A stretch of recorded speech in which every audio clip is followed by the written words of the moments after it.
We've launched a new F65 fairway wood, which comes in a 3+, comes in a 3 wood, comes in a 4 wood and comes in a 5 wood. In the 3+, the 3 wood it comes with, and the 4 wood comes with our stretch flex cut face and our power wave sole to increase ball speed.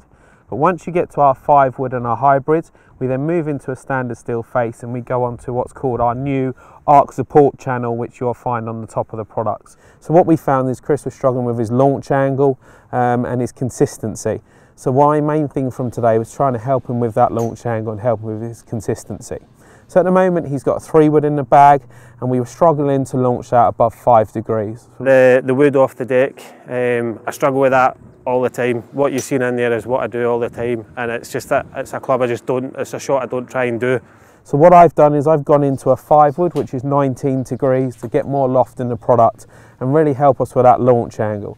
And we got that launch angle up into double figures at 10.1 degrees, and the carries, because we weren't hitting ours that great, with this one we were carrying it nearly 192 yards, and at least with double figures we'll find there'll be a bit more consistency there.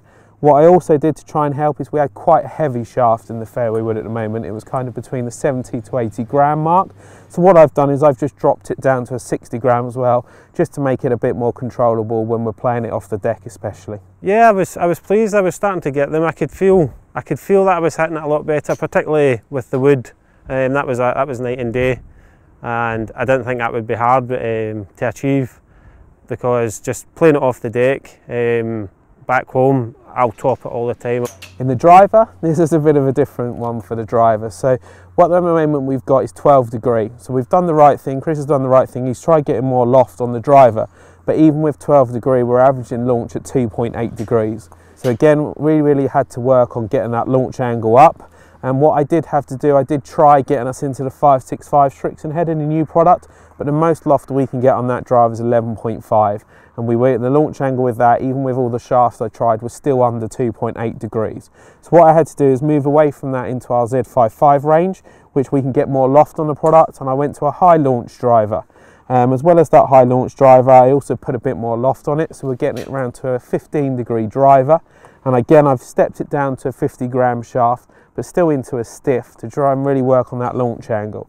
Now, if we think our own driver's at 2.8, and with the 565 driver we were trying, we were down at under that 2.8. At least with this drive here, we managed to get it to 9 degrees average. I knew that before I came, that I need to get more height on my drives. A lot of them they fire out quite low, and they do tend to get a lot of run. So I'm not normally short a distance, but I definitely lack height and consistency. What we've done today has really helped get at least a flight on both products for Chris, and then he can take that away to his pro and really then work on his game from there.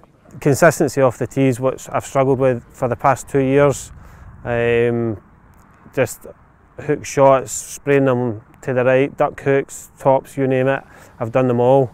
I'm not overly bothered about the distance that I'm getting, but it's down to the consistency, because I know that I can get the irons out and the putter out and the round about the green. They'll save me as usual, but at least if I'm getting up the fairways, I stand a better chance of getting back down to below 9.